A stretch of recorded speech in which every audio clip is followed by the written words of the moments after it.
Fobaproa informa. Hay 3 tipos de deudores: los que cumplen, los que no pueden pagar y los que abusan. El gobierno apoya a los que lo necesitan. La ley debe castigar a quienes lo merecen. En realidad parece que no sabemos todos todo lo que quisiéramos saber de esto del Fobaproa.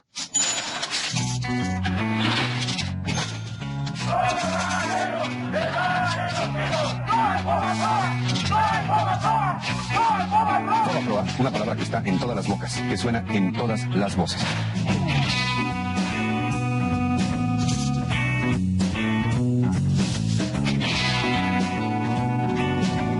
Mira, el Fobaproa es una historia terrible.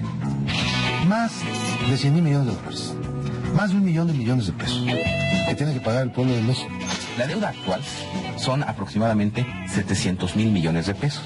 Si a esto le agregamos lo que ya se ha pagado, llegamos al billón. Cada mexicano, haya nacido o no haya nacido, debe alrededor de 6,490 pesos tan solo por el rescate bancario.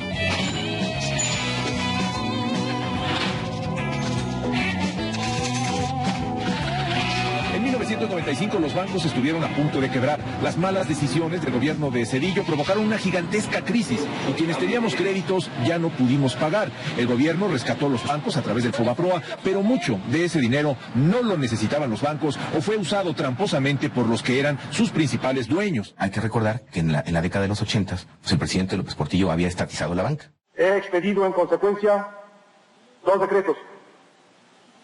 Uno, que nacionaliza los bancos privados del país. A raíz de los 90, pues se hace un programa para devolver, para reprivatizar y vender otra vez los bancos a la iniciativa privada. Salinas entregó los bancos a gente cercana a él y a gente que no tenía experiencia en el manejo de la banca.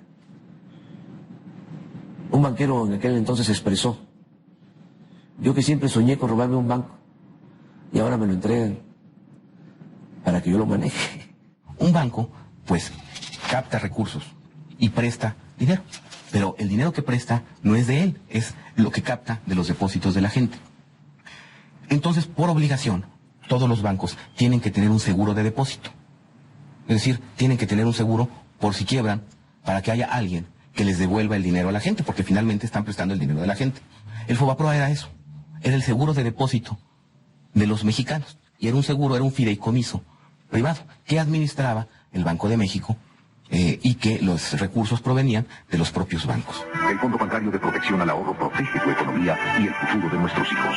Fobaproa, protección al ahorro. Los bancos empiezan a operar ya como privados. Entonces le abren la llave al crédito y empiezan a ofrecer todo tipo prácticamente de créditos. Que si yo iba a comprar un banco, pues no aportaba mi dinero para comprarlo, sino simplemente le pedía crédito a otro banco. Eran créditos hidrografarios, es decir, el poder de la firma.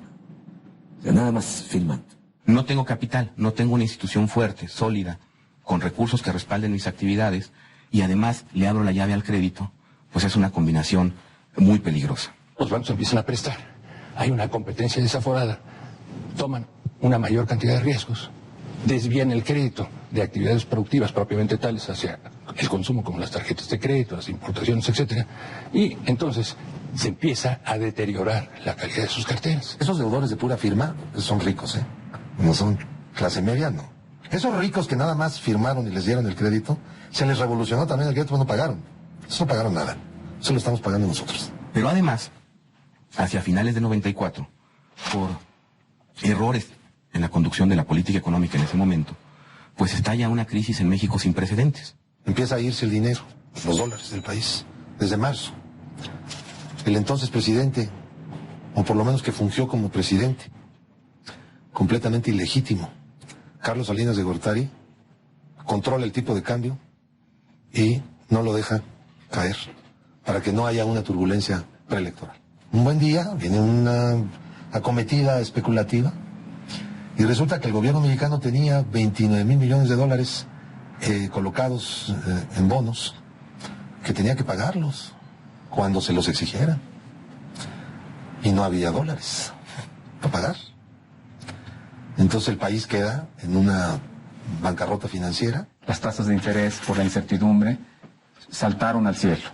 las tasas de interés llegaron a 150% y consecuentemente muchas deudas se volvieron impagables. Muchos de nosotros recordamos cómo las personas tuvieron que regresar casas y regresar automóviles. Los bancos tenían inmensos estacionamientos llenos de automóviles que les habían recogido a sus clientes. Rescatar a los bancos era una obligación del Estado mexicano, enmarcada en la propia ley del Banco de México y en la propia Constitución. De acuerdo es en el cómo se realizó. Tan solo en los primeros días de la semana pasada se depreció severamente el valor de nuestra moneda en relación al dólar y se dispararon las tasas de interés. Si no frenamos y revertimos el deterioro y el descontrol de las últimas semanas, nos arriesgaríamos a sufrir un colapso financiero y productivo que paralizaría las fuentes de trabajo y la dotación de servicios. El presidente de la República, ya entonces Zedillo, despide rápidamente. Cuando viene la crisis al secretario de Hacienda, lo manda a su casa a echarle la culpa de los errores del presidente anterior y del mismo. Pero los errores de diciembre lo cometieron Salinas y Zedillo. Juntos y solidariamente. Desde luego, ¿verdad? Entonces, ¿qué tenemos? Se le ocurre a los nuestros tecnócratas neoliberales encabezados entonces por Zedillo, y que no son más que puros pupilos también de Salinas, la maravillosa idea de que el FOBAPROA absorbiera la cartera vencida de todos los bancos y los bancos quebrados. Que empiezan a quebrar el banco. Entonces, ¿cómo? Bueno, pues, a ver tu cartera. Todos los adeudos que tienes tu banco, a ver, pónmelos aquí. Tomo el control del banco, me adueño del banco, yo cubro tus pérdidas, yo le pago a tus ahorradores, te hago un remate.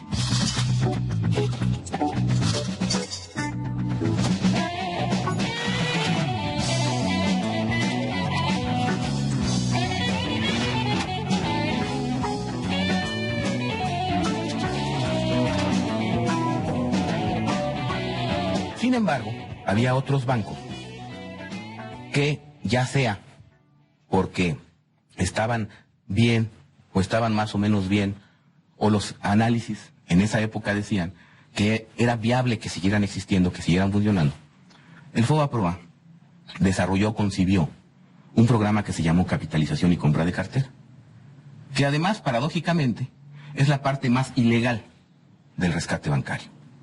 Entonces el gobierno le decía: yo te voy a pagar el crédito que diste. Nada más que el gobierno no tenía dinero. Entonces le firmó un pagaré. Esto no era obligación del seguro de depósito. Ya estaba haciendo algo para lo que no fue diseñado. Pero ¿qué sucedió? Que los bancos ponían o le entregaban, le cedían al gobierno, pues la cartera más emproblemada y más chatarra que tenían en términos populares. Así se dice, la cartera la que no valía. Así, muy pronto, y con la mayor desvergüenza, comenzaron a meter al FOBAPROA todo tipo de créditos incobrables, basura y chatarra para aprovechar la buena disposición de pagarlos. Un ejemplo susísimo fue el de los créditos relacionados, es decir, créditos que los banqueros desde sus bancos se prestaban a sí mismos como empresarios y que empezaron a inflar monstruosamente la panza enorme del FOBAPROA. ¿Cuánto debe? Correcto. Pues yo tengo en mis cifras alrededor de 120 a 150 millones de dólares. Esas son las cifras que yo tengo de lo que es adeudos. Los únicos dos procesos penales por los que estoy sujeto son, uno, un crédito que le dio Banpaís a una empresa de aerotransportación para comprar unos aviones y que estos aviones no existían y que la empresa no existía. ¿De quién es esa empresa? Es una empresa nuestra. ¿Usted se prestó solito? ¿De su propio banco? Del propio banco. ¿Usted banquero se prestó? No, yo no me presté. Pasó por los cánones que tenía que pasar, por el Consejo de Administración, por los comités de crédito. Sí, pero todos eran sus cuates.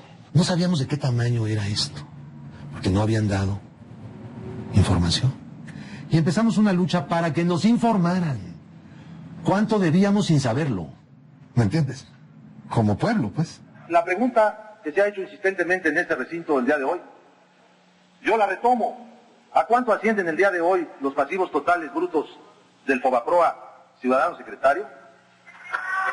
¿A cuánto ascienden los pasivos al día de hoy del Fondo Bancario de Protección al Ahorro, conocido como el señor FOBAPROA? Lo que se tiene que hacer es aplicar la cifra de 552,000 y multiplicarla por la tasa de interés promedio por los meses que han transcurrido. Me limito a reiterarle la pregunta que se ha formulado en reiteradas ocasiones. ¿A cuánto ascienden, señor secretario, al día de hoy los pasivos del FOBAPROA? Se ha dado la totalidad de la información que necesitan ustedes. No se trata de venir aquí a hacer un circo. Si usted no sabe cuánto debe o no ha hecho bien el cálculo, Le voy a prestar esta computadora para que en el tiempo de mi intervención haga los cálculos que usted requiera. Señor secretario, pues si no hace calculadora, pues ya que sea lápiz. No contesta usted. No contesta. Tenemos un secretario de Hacienda irresponsable, porque ni contesta preguntas ni responde de sus hechos. Y en 1998, ahí mete como que no quiere la cosa Zedillo 2 iniciativas, con toda la idea de que los diputados no se dieran cuenta que estaban aprobando. Y era la liquidación del Fobaproa, es decir, vamos a desaparecerlo, vamos a crear 2 organismos. Uno que administre los activos, lo que quedó de esta chatarra, y otro que administre la deuda. Pero para poder hacer eso, tenemos que reconocer esta deuda como deuda pública. La Cámara de Diputados empieza a analizar esta iniciativa. Y yo recuerdo muy bien, porque había reuniones que yo presenciaba, que dijeron, no, esto no. Vamos a hacer una ley. De estas 2, vamos a hacer una sola institución. Que va a ser el hijo del Fobaproa, digamos, la continuación del Fobaproa. Y le vamos a llamar Instituto de Protección al Ahorro Bancario, el IPAP. El IPAP surgió cuando la deuda que se acumuló a partir del Fobaproa fue una deuda que era tan grande que tenía que encontrar una salida. Y entonces fue cuando entramos en un debate público que era que no aceptamos que se haga deuda pública el rescate bancario. Si los diputados aprueban la transferencia de deuda del Fobaproa a deuda pública, vamos a acabar con deuda pública incrementada, que va a mermar los recursos fiscales del país. Va a haber que pagarla con impuestos o con gasto público. El PAN decidió cooperar con el PRI para encontrar un compromiso de salida. Y ese fue el IPAP, que era el Fobaproa, pero con otro nombre. Ya es tiempo, ciertamente, de ponernos de acuerdo, de cerrar el capítulo, de ir hacia adelante. Ya hemos pasado muchos meses viendo hacia atrás, ahora hay que ver hacia el futuro. Tenemos muchas más coincidencias que diferencias sobre las cuales podemos construir soluciones a los gravísimos problemas nacionales.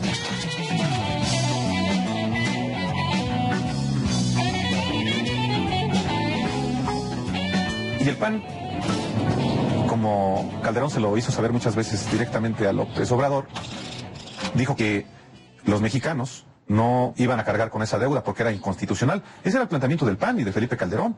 En Acción Nacional queremos que la gente viva mejor. Por eso hemos preparado una solución responsable e integral al problema de Fobaproa. Evitaremos los abusos de quien sí tiene con qué pagar y no lo ha hecho. Repentinamente aparece Vicente Fox en spots de televisión conminando a los diputados a aprobar el Fobaproa. Juan y María pidieron prestado para una casa. Hoy ya no pueden pagarlo. El PRD exige que no ayudemos a nadie, por lo que muchos deudores perderían sus sueños. Nosotros, los panistas, queremos resolver ya esta crisis bancaria.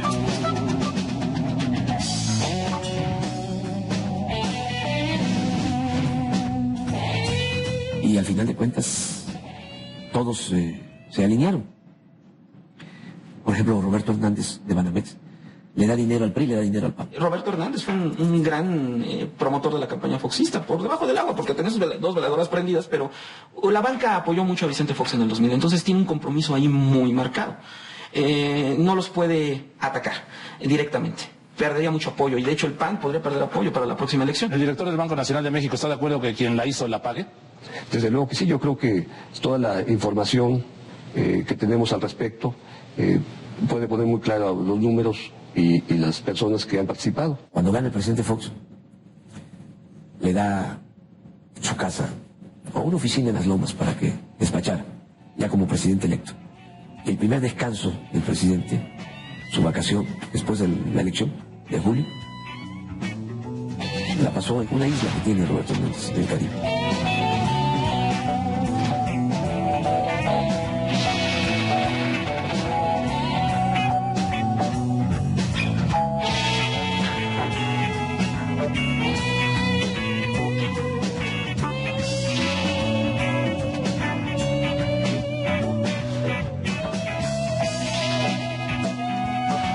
Compañeras y compañeros, me extraña que el PRI no salga en la defensa del Ejecutivo, sino sea el PAN quien salga en defensa del atraco y del despojo del pueblo de México.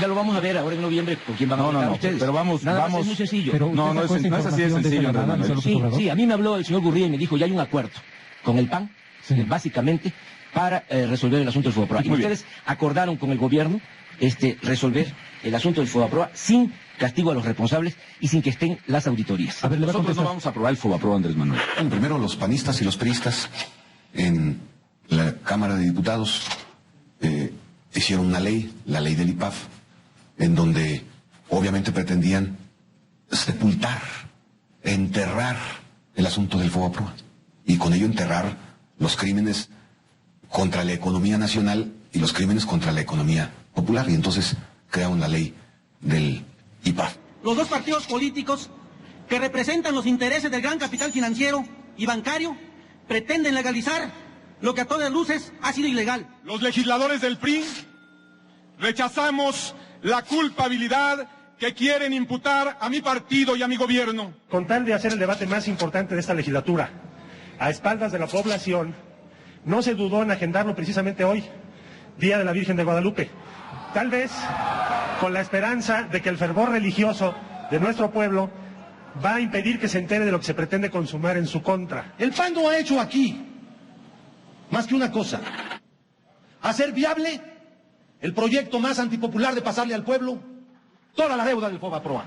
El instituto, la estructura, desde el punto de vista legal, financiero y económico, constituye la gran alternativa que ninguno de ustedes tuvo la imaginación ni siquiera de contemplar o prever. Se dice, ya no tenemos frente a nosotros los pagarés del Fobaproa. Bueno, nada más se le cambiaron de nombre al instituto, las obligaciones están allí. No es nada más cambio de palabras o cosmetería o maquillaje del escenario. Estamos hablando de 100.000 millones de dólares. A lo mejor la cantidad no dice mucho, pero para que se entienda mejor, se trata del saqueo más grande que haya habido en la historia de México desde la época colonial.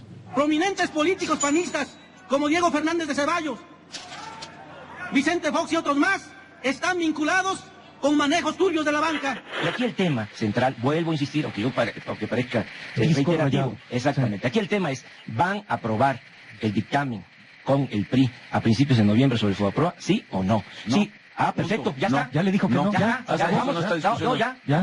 Vamos. A nombre del Grupo Parlamentario del Partido Acción Nacional, vengo a hablar con razones, con argumentos a favor del dictamen y del proyecto de decreto por el cual se propone la creación del Instituto para la Protección al Ahorro Bancario. Tenemos la gran oportunidad de empezar a resolver una crisis que se ha vuelto permanente y que pone también, desafortunadamente, en duda los avances políticos logrados en los últimos años. En su voto favorable al proyecto de decreto está la respuesta del bienestar del país. Muchas gracias. Ocurrió lo que muchos nunca hubiéramos querido que ocurriera. Acción Nacional como el convalidador de lo que el propio Acción Nacional, el propio partido, dijo una y mil veces que estaba fuera de la ley, contra la Constitución. Resulta inadmisible que quienes apenas ayer tachaban de inconstitucional la contratación de esa deuda, hoy, con algunas modalidades, pretendan avalar este grave ilícito. Todo ello con el propósito de que el pueblo mexicano pagara la totalidad del quebranto bancario. No podemos sino cuestionarnos, ¿qué fue lo que recibió el PAN para suscribir tamaño compromiso? ¿Qué beneficios inmediatos o a mediano plazo va a recibir por esa traición? Se pide a la Secretaría abra el sistema electrónico por 15 minutos para proceder a la votación en lo general y en lo particular del proyecto de decreto.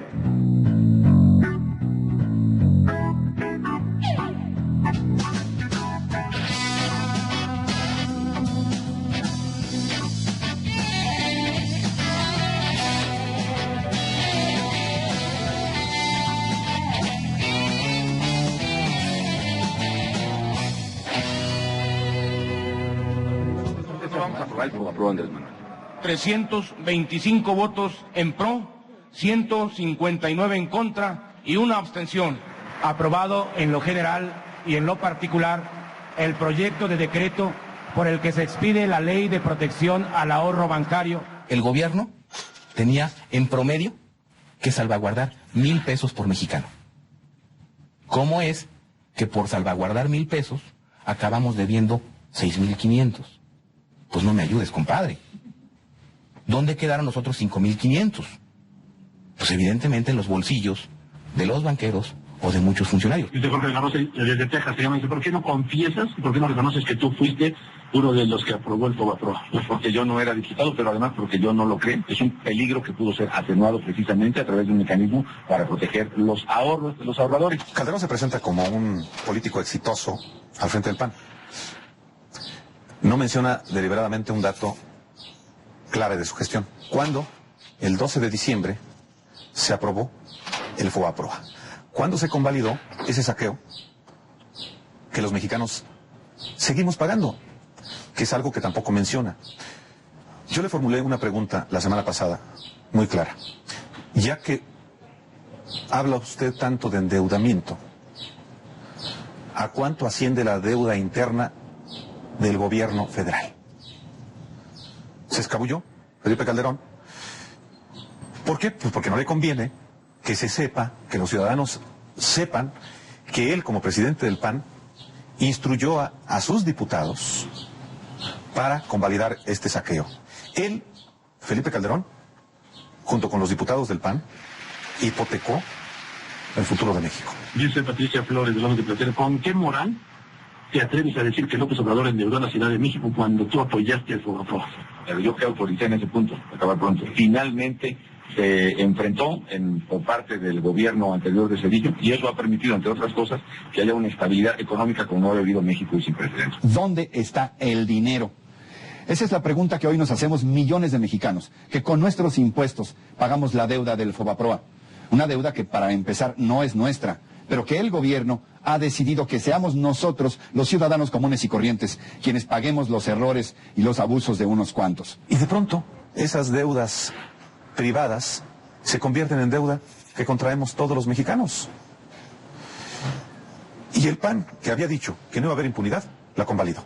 Pues ellos aprobaron el FOBAPROA, se pusieron de acuerdo con el PRI. Por eso hablo de que son lo mismo.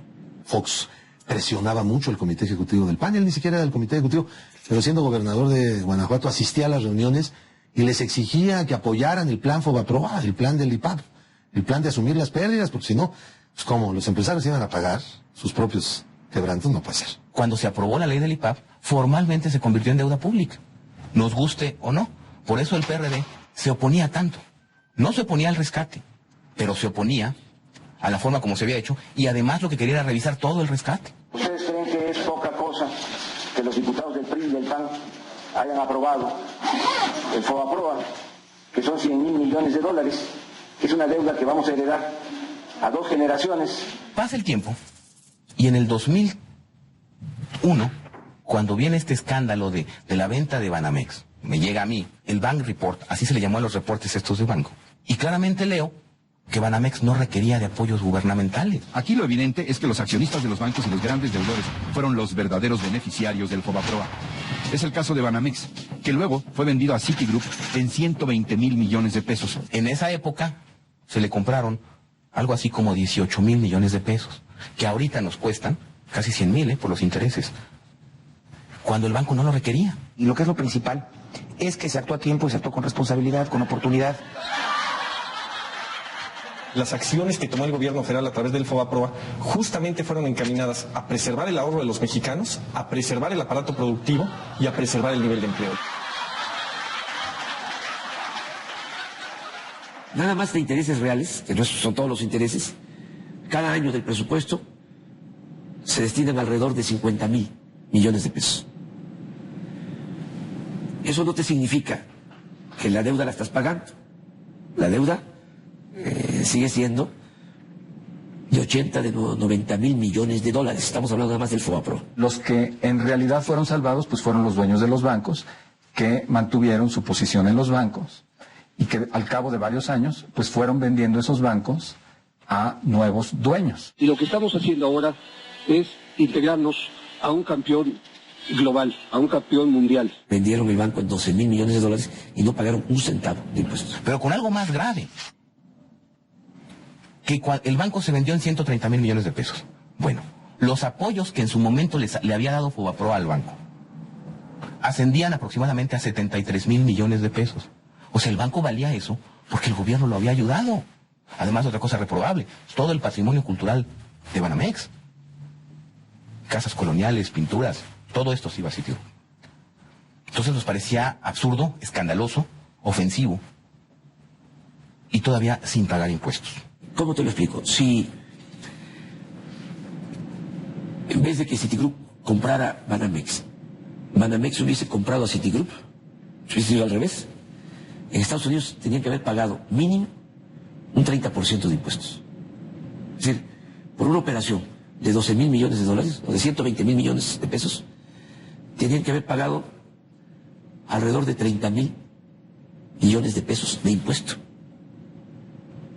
Entonces, que cuando estaban queriendo cobrar el IVA en medicamentos y en alimentos, calculaban que iban a obtener 40,000 millones. Y nada más, esta operación significó la condonación de impuestos por 30,000 millones de pesos. Vamos a crear una comisión de la verdad. Estamos hablando de transparencia. La transparencia, sí, la transparencia es una regla de oro de la democracia. ¿Cómo no vamos a saber los mexicanos por qué convirtieron deudas privadas de unos cuantos en deuda pública? No con ánimos de venganza, sino queremos saber, sí, la verdad. ¿Qué sucedió? Del Fobaproa se ha hablado mucho. Hay opiniones en contra y opiniones a favor. Aunque algunos lo ven todo negro, lo que tenemos que aclarar es que sin la protección al ahorro, sí nos las veríamos negras. Actualmente se le destinan al IPAB entre 30 y 35,000 millones de pesos al año. Con eso, duplicas el presupuesto de la Secretaría de Salud, por ejemplo. Pues vendieron los pagarés del gobierno. Que decir pagaré del gobierno es deuda del pueblo. El pueblo debe. Pues, para que se entienda. Está claro que hay intereses políticos mezclados, pero México es más grande que todo eso. Seamos positivos, protejamos el ahorro, porque México no se puede detener. Ya se llevaron el dinero a su casa. Pero son miles de millones de dólares por la venta de esos bancos. Hicieron el negocio de la vida. Nunca nadie había hecho tan buen negocio en la historia de este país. Basado en puros ilícitos. Era mi deber actuar con toda decisión para enfrentar la emergencia. Así se hizo y nunca lo lamentaré. Los grandes corruptos del pasado, del presente y del futuro rendirán cuentas. No habrá para ellos borrón y cuenta nueva. Yo me comprometo a promover ante mi partido y los diputados de Acción Nacional a entregar el número que abre la entrada a la información del Fobaproa. Hemos decidido, los diputados de Acción Nacional y los diputados del Verde Ecologista, el traer aquí para que frente a toda la nación entreguemos aquí a Ricardo Rocha, para que si se juntan los otros 3 números clave para entrar a las listas del Fobaproa, se pueda realizar. Oiga, señor, se ha dicho mucho que la clave del Fobaproa que usted entregó en el debate, en el reciente, en el último, no era la verdadera, que fue más bien como un espectáculo para quedar bien. ¿Sabía usted que no era la verdadera o cuál es el fondo de esta situación? Ese sobre lacrado me lo entregó mi partido, yo lo entregué y lo puse en manos de Ricardo Rocha el día del debate. Una presidencia de la República con valores éticos que olvide la reglita de oro, donde cada presidente protege al anterior. Un informe realizado por la Auditoría Superior de la Federación indica que 80% de los ilícitos del rescate bancario quedaron impunes por omisiones o dilaciones de las autoridades fiscales y la Procuraduría General de la República. Este órgano fiscalizador recomendó al Ejecutivo Federal indagar las posibles faltas administrativas de los funcionarios públicos en el caso del Fobaproa. Al respecto, el vocero de la presidencia, Rubén Aguilar, aseguró que la presidencia acatará esta recomendación. Como todas las observaciones que hace la Auditoría Superior de la Federación o todas las recomendaciones, en este caso particular, pues el gobierno, en lo que corresponde al gobierno federal, las asume y hará caso de las mismas. ¿Y qué hace el Ejecutivo Federal? Establece una controversia constitucional para evitar que a los bancos se les reduciera su pagaré. Yo lo entiendo de parte de un banco, pero no lo entiendo del presidente de la República, que debe de velar por el interés público de los mexicanos. Hoy no hay una sola persona, un solo responsable del Fobaproa que esté en la cárcel. Mira, bancos quebrados, banqueros ricos. Quebraron las instituciones, pero ellos la libraron. Todos ellos siguen apareciendo en la lista de los hombres más ricos de México y del mundo. Están muchos. Ahora la pregunta es, ellos están porque alguien los dejó estar. Que esa es la otra parte. ¿Y quiénes los dejaron estar? Pues aquellos que integraron el Comité Técnico del Fobaproa. En su momento fueron Guillermo Ortiz, en su momento fueron Francisco Gil Díaz, en su momento fue Jonathan Davis, quien además firmó estos pagarés de Fobaproa, y muchos otros, que ahora forman parte de la Junta de Gobierno del IPAB. Entonces, no solamente hay un conflicto de intereses, hay un conflicto entre intereses, porque ellos van a investigar lo que hicieron y se van a autocensurar, se van a fincar responsabilidades. ¿Cómo es posible que quien firmó los pagarés de Fobaproa sea el presidente de la Comisión Nacional Bancaria y de Valores? ¿Qué se puede decir él mismo cuando se pregunta si estuvo bien que firmara estos pagarés o no? El gobernador del Banco de México, Guillermo Ortiz. O sea, él fue subsecretario de Hacienda con Salinas. Y fue cuando entregaron los bancos. Luego, como secretario de Hacienda con Zedillo, rescató los bancos. Y ahora es el gobernador del Banco de México. No hay un funcionario en el mundo que le haya costado tanto a un país como el actual gobernador del Banco de México. Y lo peor de todo es que no pierden su respetabilidad. También el Congreso ha tenido parte en esto, porque Diego Fernández, porque Fauci Hamdan han hecho todo lo posible por entorpecer las actividades de las comisiones que han tratado de investigar este asunto. ¿Por qué? Porque estamos a punto de permitir que se cierre un ciclo y que se cometa el crimen perfecto. Y el crimen perfecto se comete cuando los acusados se convierten en los jueces.